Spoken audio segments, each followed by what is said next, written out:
The skies of Europe, World War II, a colossal stage of ferocious air battles, where the line between life and death was as fragile as a wisp of gun smoke.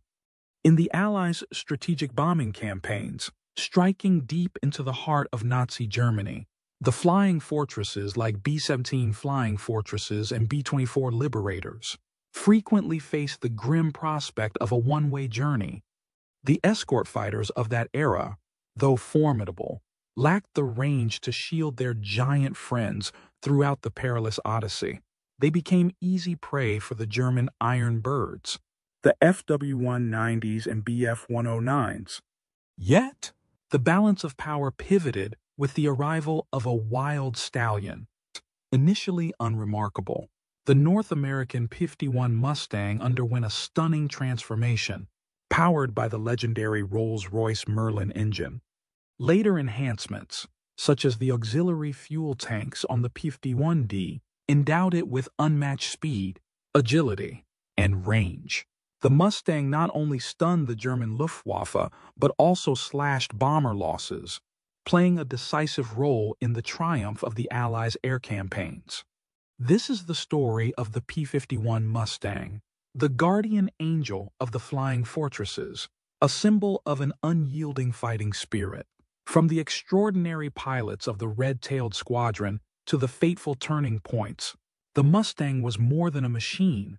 It was a legend that soared beyond all limits. What made the P-51 Mustang a pilot's dream? Pilots who flew the North American P-51 Mustang consistently describe it as an extension of themselves in the air. The legendary fighter's combination of responsive handling, exceptional visibility, and remarkable performance created an aircraft that pilots not only trusted but genuinely loved to fly. Veterans who piloted the P-51 Mustang World War II fighter often speak of its exceptional balance and responsiveness. The aircraft's handling characteristics made it forgiving for novice pilots, while offering experienced aviators the precision needed for high-speed aerial combat. Colonel Clarence "Bud" Anderson, a triple ace with 16.25 victories, described the P-51D Mustang as sweet and honest, noting how it provided immediate feedback to control inputs without surprising the pilot. The big features that the P-51 had was its long range. I mean, it could go anywhere that the heavy bombers could go and come back, stay with them, and bring them home. The other features that made the P-51 so special was its high maneuverability and high performance. It was very fast on the deck, on the ground, or at high altitude due to the two-stage, two-speed supercharger. I always felt that I could outmaneuver any German airplane with the P-51. You could roll a Mustang 180 degrees in less than a second. It recalled Lieutenant Colonel Donald Lopez, who flew P-51s with the 23rd Fighter Group in China. This exceptional roll rate gave Mustang pilots a critical advantage in dogfights against nimble Japanese fighters. Moreover, the aircraft's stability made it an excellent gun platform, allowing pilots to maintain accurate aim during high-speed pursuits or diving attacks. Perhaps the most distinctive feature that made the North American P-51 Mustang a pilot's dream was its revolutionary bubble canopy, introduced with the P-51D variant. This design eliminated the rear framework of earlier models, offering pilots nearly 360-degree visibility, crucial for spotting enemy aircraft before they could attack. Pilots frequently noted how this visibility advantage saved their lives in combat situations. The cockpit itself was remarkably well designed for long-duration missions. Despite the compact space, the controls were logically arranged and accessible. Additionally, the P-51D featured a padded seat and adjustable rudder pedals, small comforts that made a significant difference during 8-hour escort missions. Though the Mustang lacked pressurization, its cockpit heating system functioned effectively even at high altitudes where temperatures could drop below -40 degrees Fahrenheit.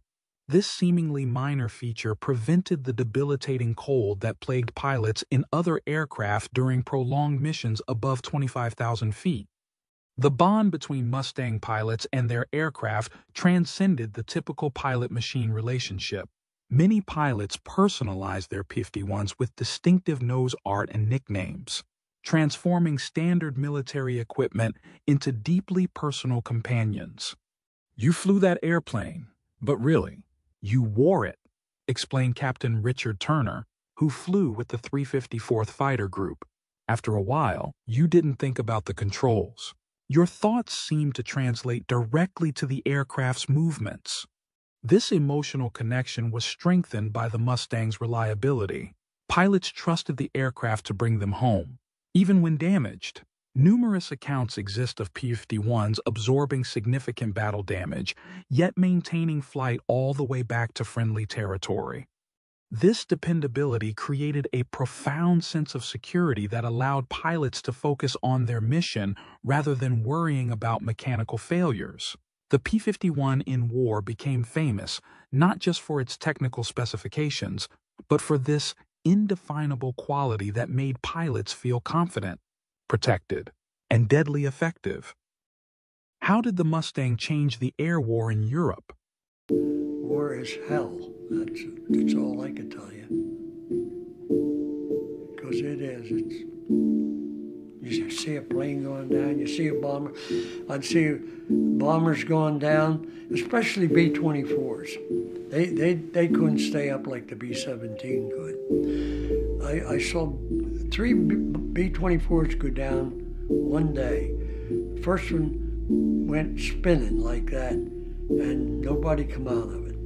Another one rolled over and went down backwards like that. And the other one was out further in front of me, and I saw some parachutes come out of it. 10 guys on, there's 10, 20, 30 guys that were lost except the 3 that parachuted. It's just something that war is awful. That's all there is to it. Before the arrival of the North American P-51 Mustang in significant numbers, Allied bombing campaigns faced a critical vulnerability. By the end of 1943, bomber losses had reached catastrophic levels, with over 9% of 8th Air Force bombers failing to return from missions to German targets. About this time, the bombers were having a terrible time. You remember the Army Air Corps had this theory about strategic bombing. We could send the bombers, they would always get through, and they could crush the war-making capability of Germany, and the troops could just walk in. Well, they forgot to ask, tell the Luftwaffe about it. And the bombers could not go through by themselves. They took tremendous losses. The P-51 Mustang's extraordinary range transformed bomber escort capabilities. Equipped with drop tanks, these fighters could accompany bombers on the entire 1,600-mile round trip to Berlin and back, a feat no previous Allied fighter could accomplish consistently. Major General James Doolittle, who took command of the 8th Air Force in early 1944, recognized this advantage immediately. Under his leadership, the first major daylight bombing raids on Berlin commenced in March 1944. On March 6th, a force of over 800 bombers escorted by 900 fighters, including Mustangs, struck the German capital in what became known as Black Monday. As a P-51 pilot who escorted bombers to Berlin vividly recounted, his heart pounded with resolve as they rendezvoused with the bombers deep in enemy territory. The P-47s, steadfast companions, would guard the formation until their fuel ran critically low, then peel away with a reluctant salute.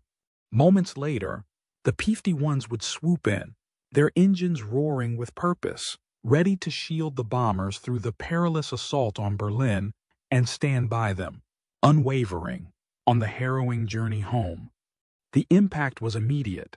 Bomber survival rates improved dramatically, By February 1944, aircraft and crew losses fell to just 5%, while fewer than 30% sustained battle damage.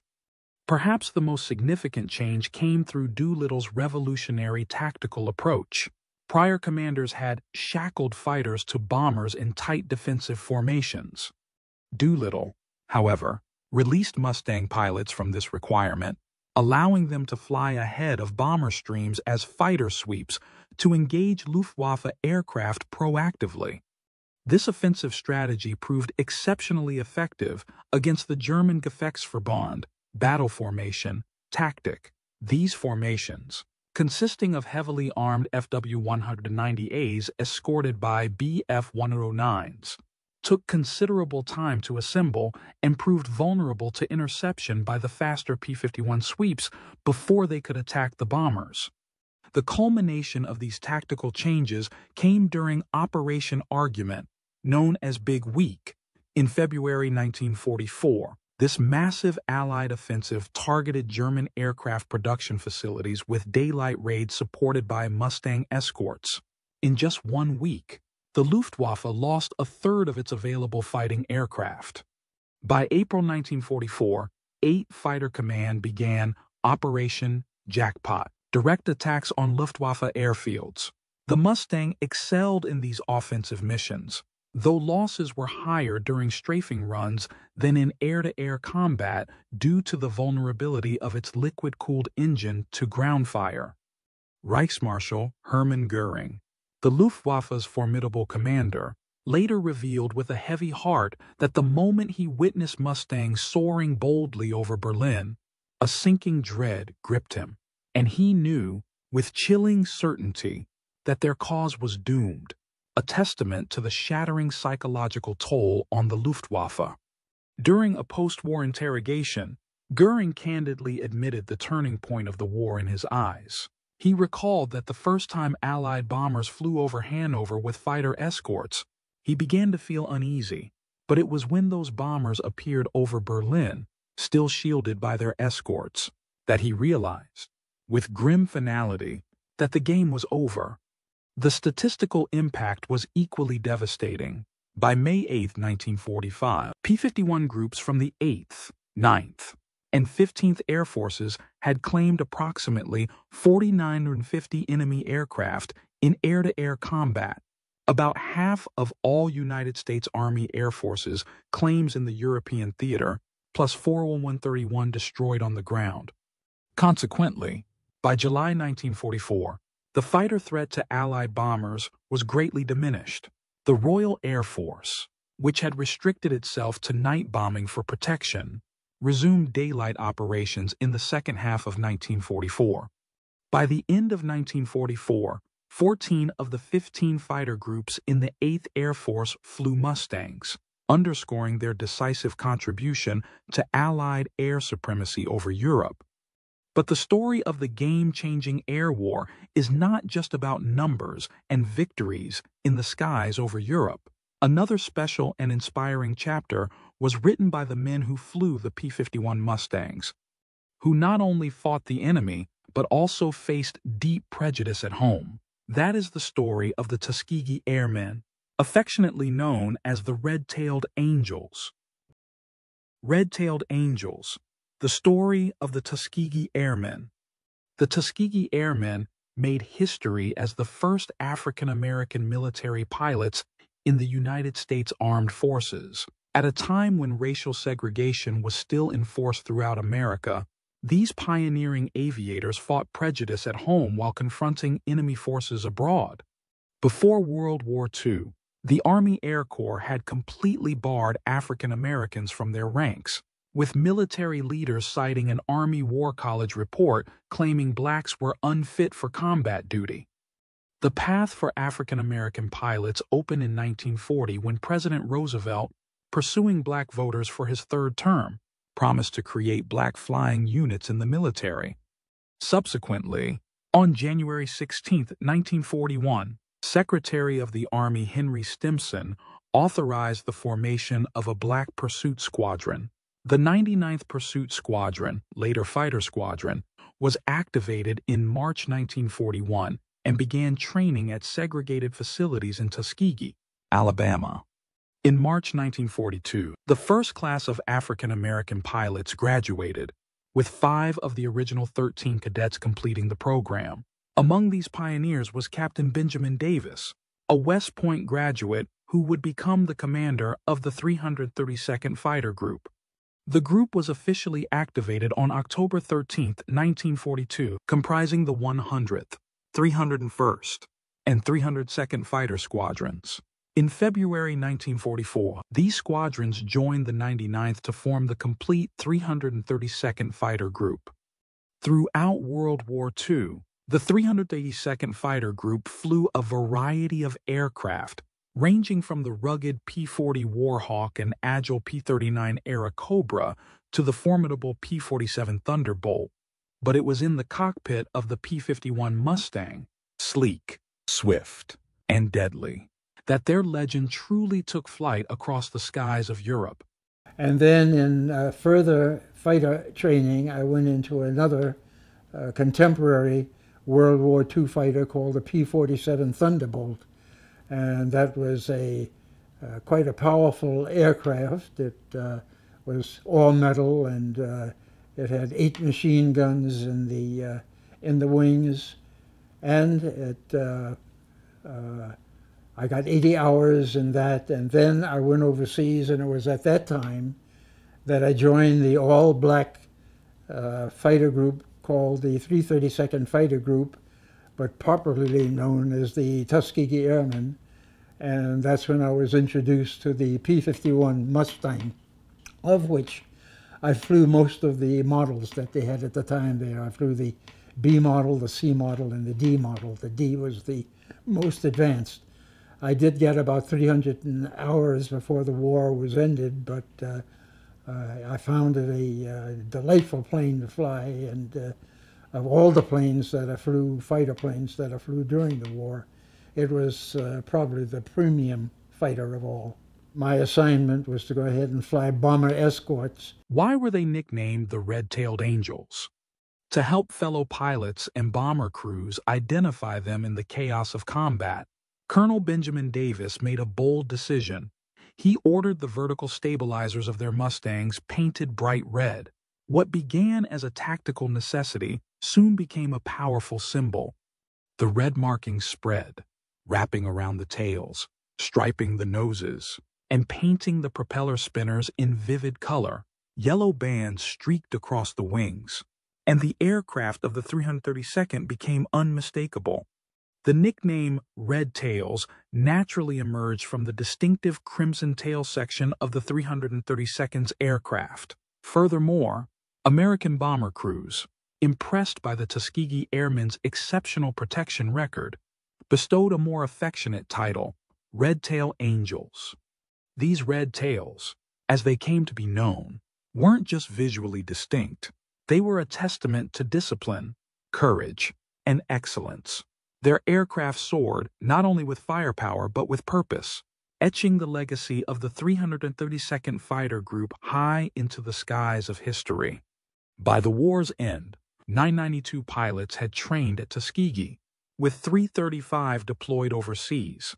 While demonstrating exceptional courage and skill, 66 Tuskegee airmen were killed in action, and 32 became prisoners of war. Their legacy remains one of excellence under extraordinary circumstances, proving that courage has no color. The Red Tails have the lowest loss record of all fighter escort groups, were in constant demand from Allied bomber units, and hold a record that is unmatched by any other fighter unit. The 332nd Fighter Group carved its name into history with one of the most outstanding combat records in American military aviation, known as the Red Tails. These courageous airmen were trusted above all others to protect Allied bombers, thanks to their unmatched discipline and skill. Throughout the war, they flew 1578 combat missions and more than 15,500 sorties across Europe, each one a testament to their unwavering commitment and precision. Their legacy is not just one of numbers, but of honor, excellence, and a fierce determination that set them apart from every other fighter unit of their time. This remarkable protection record translated to just 27 bombers lost while under Red-Tail Escort, compared to an average of 46 bombers lost by each of the other 6 fighter escort groups in the 15th Air Force.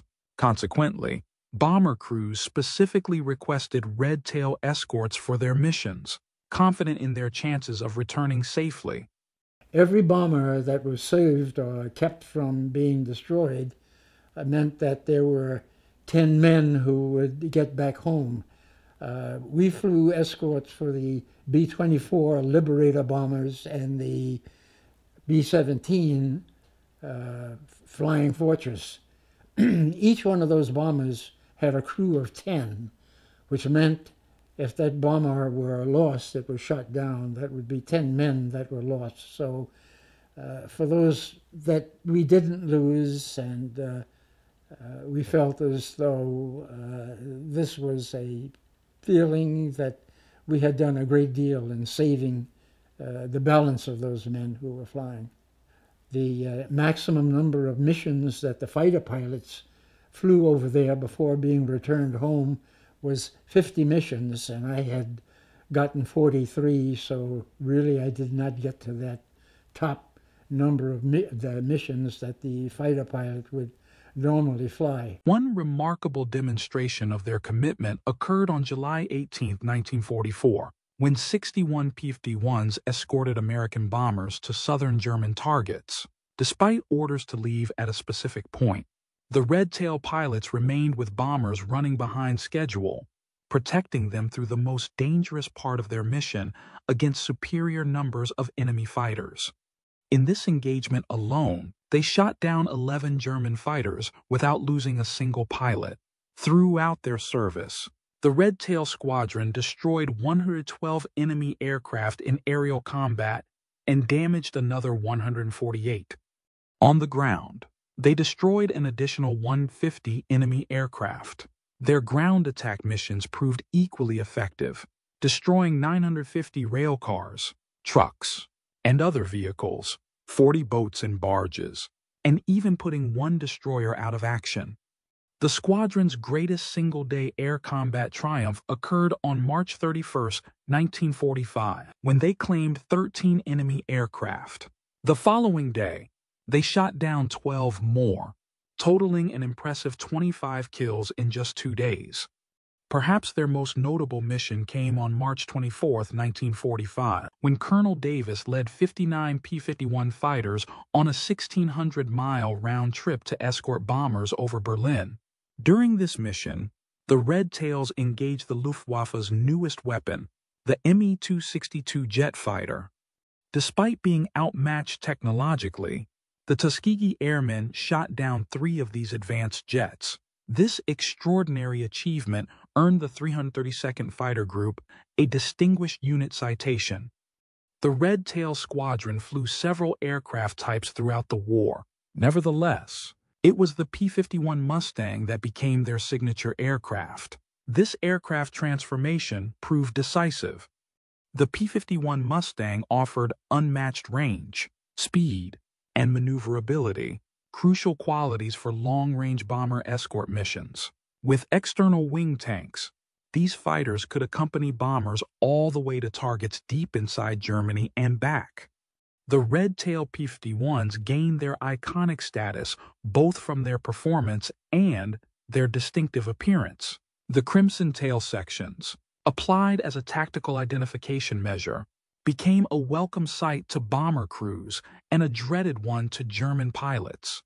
Indeed, some German fighter pilots reportedly avoided attacking bomber formations when they spotted the red-tailed P-51s providing escort. Their service came at a cost.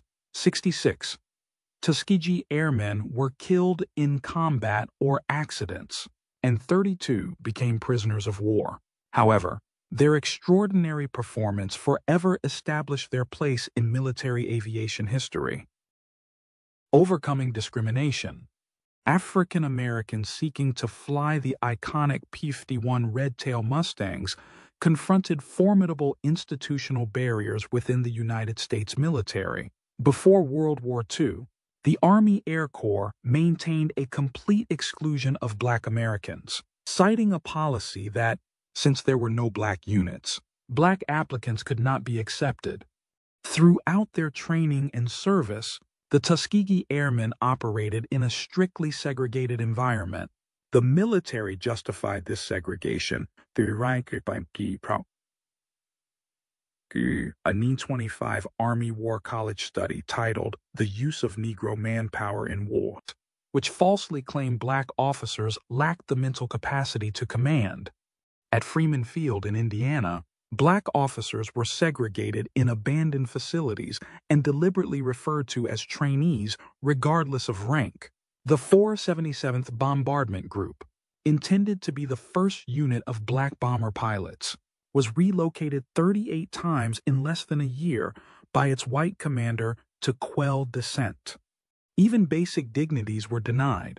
Tuskegee cadets with official tickets for sleeping cars were forced to ride in coach sections and prohibited from using dining cars despite having meal tickets.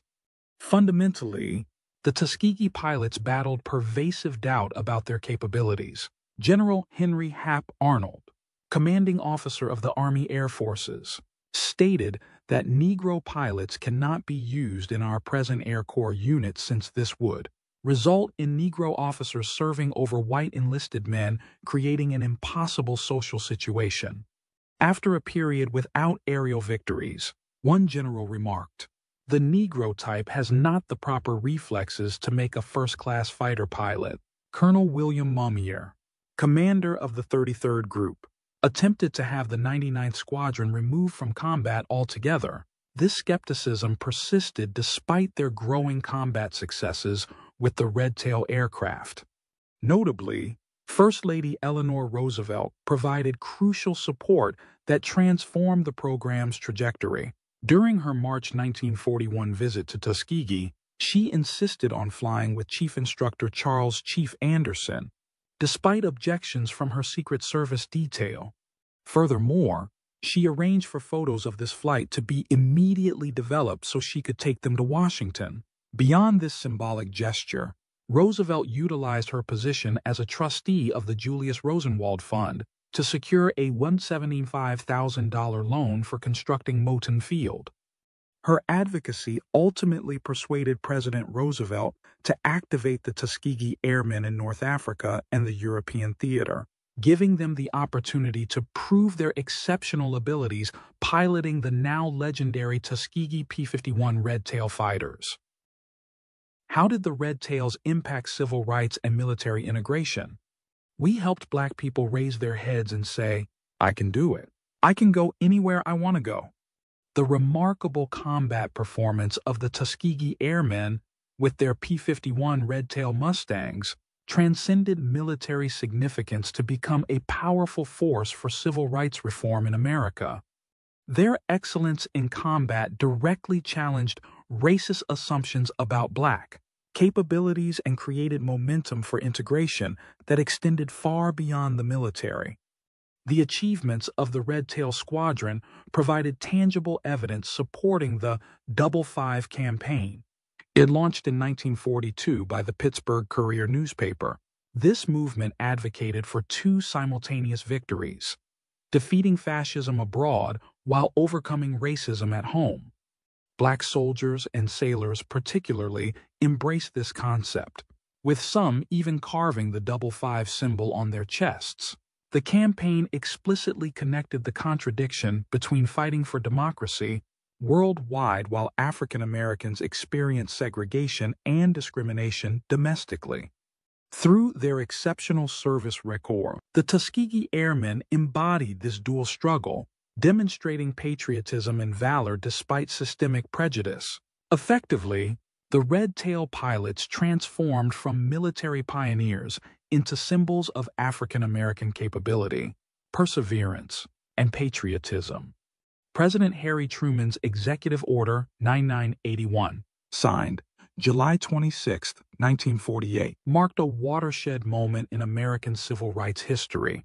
The order unequivocally stated that there shall be equality of treatment and opportunity for all persons in the armed services without regard to race, color, religion, or national origin. Undoubtedly, the exemplary service of the Tuskegee Airmen provided powerful evidence that desegregation would improve the size and quality of the country's armed forces. The order established the President's Committee on Equality of Treatment and Opportunity in the Armed Services to implement the policy.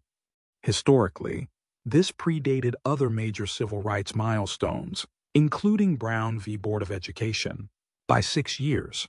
The 332nd Fighter Group was formally disbanded in 1949 as integration took effect.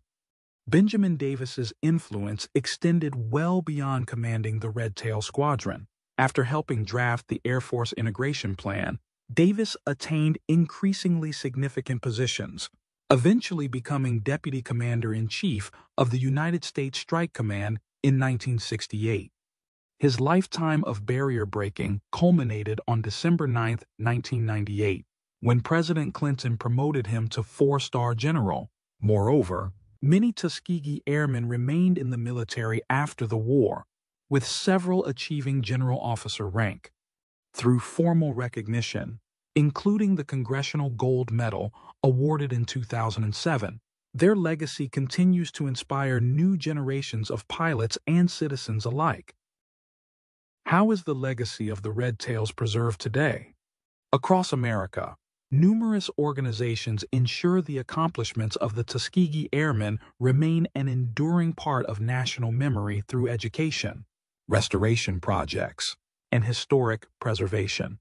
Originally known as the CAF Red Tail Squadron and currently operating as CAF Rise Above Squadron, this educational outreach program brings the history of the Tuskegee Airmen to communities throughout the country. The program features a 53-foot mobile movie theater showing compelling original films about the airmen.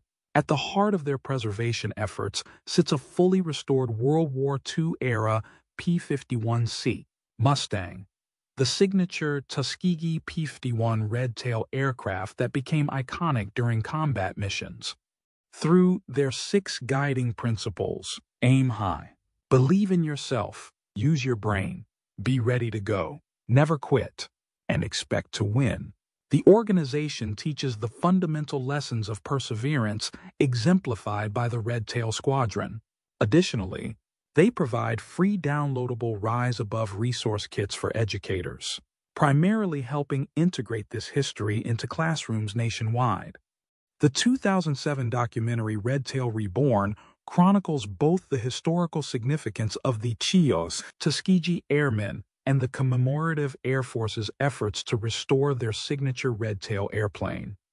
Hosted by actor Michael Dorn, known for Star Trek, the film secured 3 regional Emmy Awards in 2008 for Best Informational Program, Best Music Composition, and Best Research. This success prompted a 2009 sequel titled Flight of the Red Tail, also known as Red Tail Reborn 2, documenting the successful reconstruction of the crashed P-51 Mustang. The 5-year restoration process occurred at Tri-State Aviation in Wahpeton, North Dakota from 2004 to 2000. On July 22, 2009, 4 days before AirVenture in Oshkosh, Wisconsin, the rebuilt Red Tail Mustang successfully completed its first flight. Established on November 6, 1998, the Tuskegee Airmen National Historic Site at Moton Field in Tuskegee, Alabama preserves the primary flight training location of these pioneering pilots. The site features restored hangars housing artifacts related to the airmen. Concurrently, the Tuskegee Airmen Scholarship Foundation honors their legacy by providing financial support to deserving students. Each year, approximately 40 students receive $1,500 scholarships totaling over $1.7 million to date. The foundation has awarded more than 1,300 scholarships overall, supporting students pursuing careers in aviation, aerospace, STEM, and other disciplines. Through these combined educational and preservation efforts, The legacy of the Red Tails continues to inspire new generations. What is the untold legacy of the P-51 Mustang today? Long after the golden age of the Great War ended, the North American P-51 Mustang forged an enduring legacy that continues to captivate aviation enthusiasts worldwide. Following World War II, the Mustang was redesignated as the F-51 and proved its continued utility in the Korean War. Despite the arrival of jet fighters like the F-86 Sabre, the F-51 served as the United States' main fighter during the early stages of the conflict before transitioning to a specialized fighter-bomber role. Multiple nations deployed the Mustang during the Korean conflict. The Royal Australian Air Force utilized F-51Ds for 9 months between July 1950 and April 1951 before replacing them with Gloucester Meteor jets, losing 14 pilots in this brief period. South Africa began operations in November 1950, suffering 12 killed in action and 30 missing. Meanwhile, the Republic of Korea Air Force employed the F-51 as a mainstay warplane until 1957. Remarkably, approximately 311 complete P-51 Mustangs survive today, with 159 maintained in airworthy condition. These figures include 66 non-flying display aircraft, 54 undergoing restoration, 32 in storage. These surviving Mustangs frequently appear at air shows throughout the United States and internationally. Organizations like the Flying Bulls, Commemorative Air Force, and numerous private collectors maintain these historic aircraft. Visitors to events such as the Geneseo Air Show and Bethpage Air Show can witness these magnificent machines in flight, a truly unforgettable experience. Beyond its mechanical preservation, the P-51 Mustang has secured a place as a genuine cultural icon. Even today, the distinctive silhouette and unmistakable Merlin engine sound evoke powerful emotions among aviation enthusiasts. The P-51's reputation as the fighter that won the war remains firmly intact, essentially becoming synonymous with American air power during a pivotal moment in world history. Afterward, its post-war civilian life included dominating air racing competitions, further cementing its legendary status. Museums across multiple continents, from China to Australia, Canada to South Africa, proudly display these aircraft as centerpieces of their aviation collections, underscoring the Mustang's global impact as one of history's most celebrated fighter aircraft. From the burning skies of Europe to the silent battle against prejudice, the P-51 Mustang is more than just a technical marvel. It is a testament to unparalleled courage, a means for the forgotten to assert their worth, and an immortal symbol that the true limit lies not in the machine, but in the spirit of those who fly it. The legacy of the P-51 Mustang and its legendary pilots will forever soar, inspiring generations to come. Do you like the P-51 Mustang? Did the story we bring you today satisfy you? Let us know your feelings in the comments section. Thank you for taking the time to watch the video. Subscribe to the channel and click the notification bell so you don't miss our latest videos. See you in the next video.